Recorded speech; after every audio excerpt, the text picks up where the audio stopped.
Hello everyone, welcome back to yet another political episode. So, we are making a projection.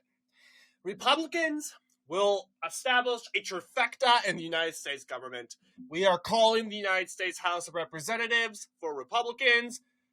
We're basically saying, you know what, it's pretty much inevitable. Republicans did lose a lot of seats. Examples being in New York, Alabama, and Louisiana are inevitable. That's because of the redistricting that made it very hard for Republicans to win those districts. But then again, Republicans picked up some unexpected wins in Michigan and in Pennsylvania. I had those seats. I won for Democrats. Actually, no, I think I had this seat for Republicans, but those two seats in Pennsylvania, it was unexpected. And as you know, we predicted that the United States House of Representatives would be going to the Democrats.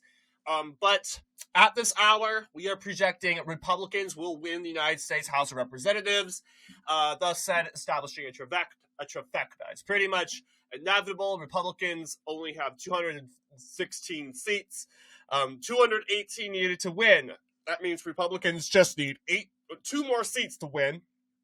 And the chances that Democrats are going to win all 14 seats is extremely unlikely. And so what is the current situation in the House? So, of course, this is our forecast analysis. Republicans are at 216 as we know it. But let's see. The AP is projecting. So it's important to note that every single channel is different. The AP has projected that Republicans have won to 11 seats. Wikipedia has projected Republicans won to 16 seats. I mean, some cases or some channels, Republicans have already won the House. So I think it's obviously inevitable looking at this. And it's unfortunate, but it looks like Republicans won't win the House by much, unfortunately. The current situation here in Colorado's, let's see. I want to check on Colorado. Colorodo's 8th district, 90% reporting in. It's a close race, 90% in. I think it's possible we can beat Yadira Caraveo, and we can get Gabe Evans in there. I think that would be a big momentous victory. But then again, we'll say that's tossed up as of right now. We're not ready to call that seat yet. Saying, okay, I would think right now, you know what, 90% in, it's possible we can catch up. I mean, they're saying in the Senate, it's not over for our friend Kari Lake, who's actually trucking and getting vote dumps after vote dumps in Maricopa County. It's possible we can get her in. It's actually possible. Can she lose? Absolutely. Can she win? It's possible. Because what we're looking at right now, it's 77% in, and she is dumping in votes like crazy. It is a chance that Kari Lake could actually survive this and get through. But the fact that they haven't called this for Ruben Gallego, and this was supposed to be a likely Democrat flip, I think it's just really bad. I think it's bad, like horrible. It could be an upset. If Kari Lake wins, it would be a momentous victory. And not to mention, seeing that Republicans just were projected the winner here. Donald Trump, it said, was projected the winner just a few minutes ago in Wikipedia in Arizona. I think it would make sense because Donald Trump's defeating Harris by 6 points over 5 points. It's ridiculous. Absolutely ridiculous in Arizona. And that would be Donald Trump would probably be the reason why Kari Lake would survive. But looking at other races, Colorado, we already called. So yeah, let's take a look at Arizona. Speaking of, we just had those couple races here. We have just this race right here we haven't called. That is that, I don't know if it's the 6th district, but Republicans just retook the lead, which is amazing. Let's take a look at that. So I think it's the 6th district. Yes, Republicans have retaken the lead by 48 48.9. I think Republicans 75% in. I would say, you know what, Republicans very overwhelmingly, the chances are Republicans will win in that seat. Oh yeah, we forgot to call El Paso. Never mind, that's obviously for Dems. But yes, chances are Republicans will win in that seat. Looking at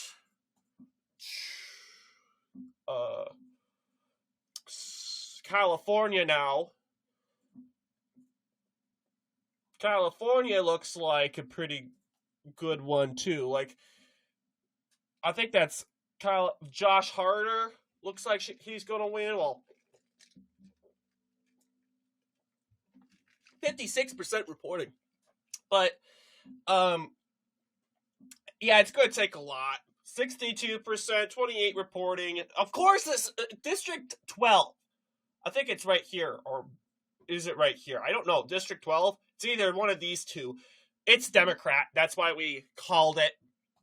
Well, actually, we didn't call it. What am I talking about? But yeah, I think it's right here.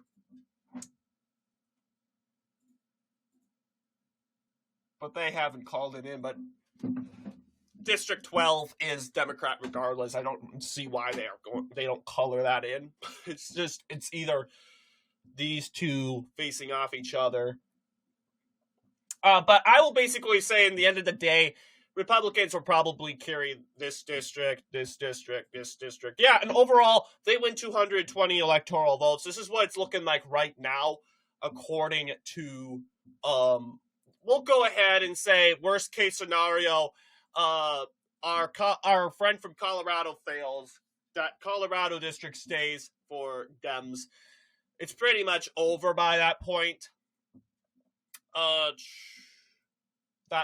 district is South Fresno will go for Dems.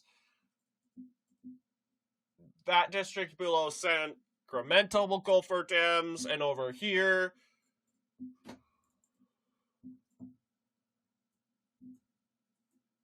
okay, yeah, the Los Angeles district will go for Dems. Yes. Oh, yeah, no, we'll give this one. Yeah, this is a Democrat district, I want to believe. Aren't we holding that district? Are we holding that district currently? Like, we could go back and take a look. But, yeah, we're not holding that district. If we could flip it, it looks like we can. I mean, it's California, so I don't think we're going to find out the winners of these races tonight. But then again, we're catching up slightly. But in worst case scenario for Democrats, we win that seat. It's 222. We win in Alaska. We lose. It looks like I had a feeling we had, what's her name, lose. That conservative Democrat from Washington. We had her lose. But I kind of knew, like, okay, she's a moderate, and she's in a conservative area, and these Washingtonians in that conservative area used to be Democrats. This used to be a strong Democrat district. And she's an old Democrat that reflects on their former values. So I feel like, you know what? I don't know. It looks like she might be keeping her seat. Polls had her losing. That district. Marie Perez, we're just going to call her, I don't know what, Marie Glusenkamp Perez, 87% called yet. But yeah, Joe Kent predicted to win for the most part. He looks like he won't be taking that district, fortunately. But yeah, this is what it's looking like. The AP already called this district. This is a Republican district. It was a flip for Dems. Unfortunately, Dems have taken... This was originally a flip for Republicans. Dems had taken it back 2 years later, which is today. Worst case scenario, it's back in the hands of Dems. But yeah, I mean, Dems did good in the House. But you know what? Republicans, red wave, that helped them significantly win. So this is what it's looking like right now. Republicans are going to pick up 223 seats, which is actually really good compared to last year. 2 years ago, it was I thought the seat was, it was 222. Yeah, we got, despite losing so many seats this time around, we got 223. We made up 3 seats, so which was amazing. I think that was a momentum. So I think taking Alaska too would be great. But of course, this is what it's looking like time around. We talked about the House of Representatives. Let's talk about 2024. Yeah, presidential election. Arizona. I want Arizona to go red. We need Kari Lake in the Senate. We need Kari Lake, and I'm pressing like, why do we care about the Senate anyway? It's already in the hands of Republicans. Why can't we just give up and focus on the House? We're gonna win the House, guys. Don't worry. And I mean, the damage was already done in the House. I mean, we're not going to pick up more. We're not going to pick up over 20 seats. It's not like we're going to do a 2008 for Democrats. No. The damage was unfortunately already done. We could possibly win in this seat. I mean, if we really, really, really push it. But what it's looking like right now, it's probably going to be a 23 seat win. But or 24 seat, because potentially we could luck out in this seat right here. I hope we will, but what it's looking like, 77% in. Ruben Gallego has been leading all the way through. But guess who else was leading all the way through? Jackie Rosen. And as you know, Jackie Rosen won that seat. It was already called for her, actually. Yeah, in some stations it's called for her. That's why we kind of gave up on Nevada, even though it was extremely close. And then again, we all thought Nevada would be more conservative than Arizona. That was not the case. And I kind of saw it from a distance and long term around that, you know what, this is starting to look like 2022 from the point it looked like Adam Laxalt would win. Because it was leading all the way through. And what ended up happening was Cortez Masto actually snuck in after the remaining 90% came in. And a lot of people blame the snowstorm. Well, I just don't think the snowstorm, sure, you could blame the snowstorm that occurred on November 8th, 2022. But really, I think we just overestimated. Like, we underestimated Masto. We all underestimated Democrats because we thought it was going to be a red wave. And then again, Donald Trump not running in this election just made it hard for Republicans to win.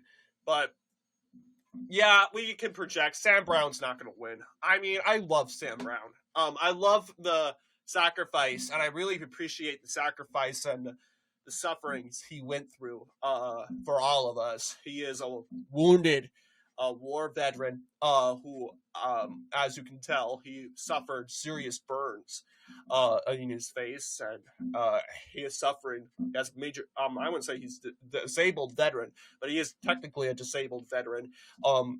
And he has a lot of challenges. I don't know that's why they rejected him. I don't think that's a reason to reject Sam Brown. But then again, in reasons that a lot of people will be skeptical, saying, yeah, I appreciate what Sam Brown did for America. I appreciate his sacrifice, and his skill he brought to service in Afghanistan. But, there's a chance that Sam Brown could lose his life because of those challenges.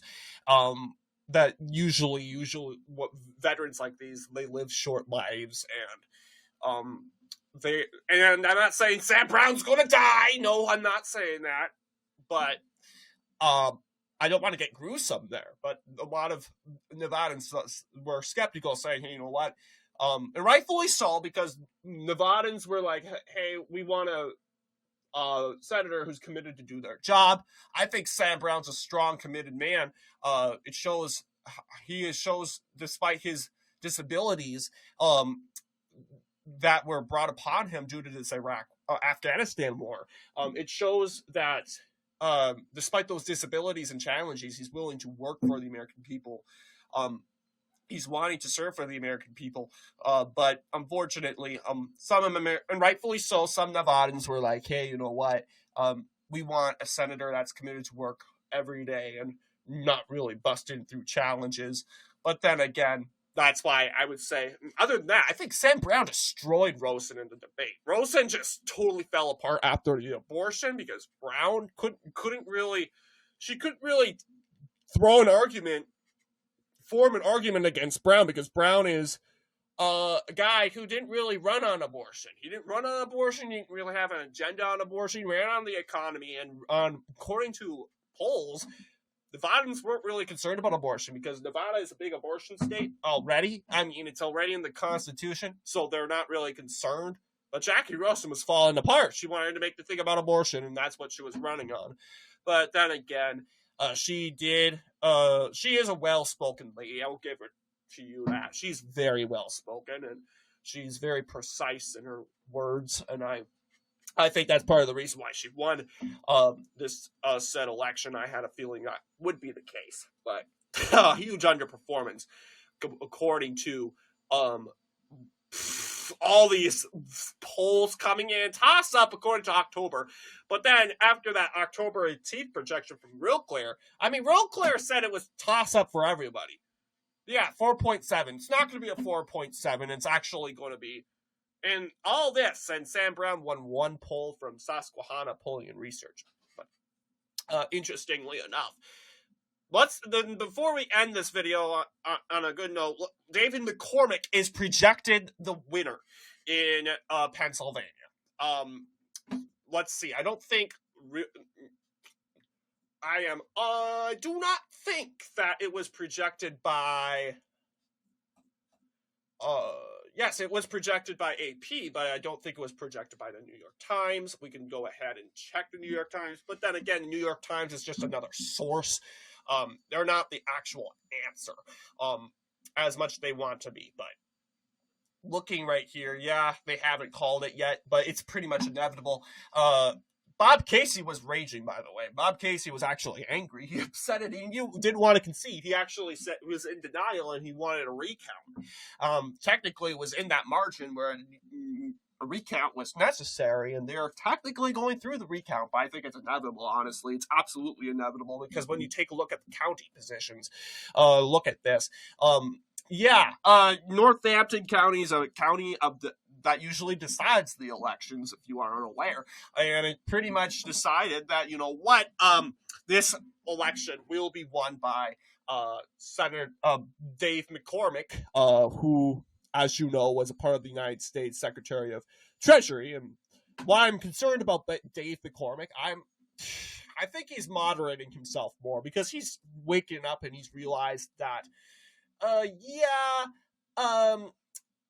we need to kind of adjust our positions, our conservative positions more, because he was a part of the Bush administration. He had Bush-like views, and that Bush-like view still exists. He's kind of still thinks like he's in a Bush-like GOP, and he's not in a Bush-like GOP.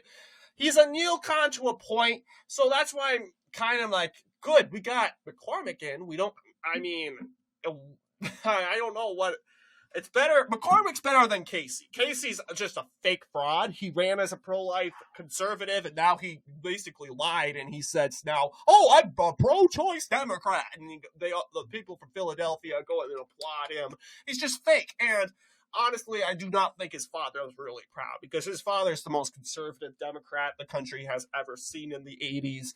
Like, this guy was a pro-life forever candidate. And really, he guided, despite being a Democrat, Bob Casey Sr. ruled on the basis of his faith and his Catholic faith, and that resulted to Republicans they couldn't figure out, so they had to nominate a pro-choice liberal to run against Casey, and of course, that got many conservative pro-lifers to Bob Casey Sr.'s side that resulted to a landslide in this said gubernatorial election. He was a juggernaut, and Bob Casey, by bloodline, they claimed, Junior was also claimed as a juggernaut also. But today, yesterday, as it was projected, that Democrat Bob Casey has been projected the winner. And we'll be covering that election very soon, as more news will be coming in. But yeah, so what do you guys think? Republicans will win the House of Representatives. It's inevitable. I mean, in order for Democrats to win, CNN is holding hope for Democrats, but I'm saying no. Because in order for Democrats to win, it's going to take a miracle. Democrats would have to win all 14 seats. And if they win all 14 seats, that's barely a majority, a 2-seat majority. That's not going to do anything. And seeing that how Republicans are doing right now in the House of Representatives with a lot of momentum and just Democrats being very slow, yeah, I think it's inevitable. Republicans will win the House of Representatives. I was wrong. I said Democrats would win just because, you know why? Republicans had a horrible year. First 2 years of holding the House of Representatives wasn't so good for this whole aspects. And yeah, it's saying right here, I think this article actually cheerleading for Dems? I don't know. I don't know if this Barron's is cheering for Dems. Dems' odds of winning over Republicans. Yeah, obviously it's failing. Let's see what Polymarket's saying.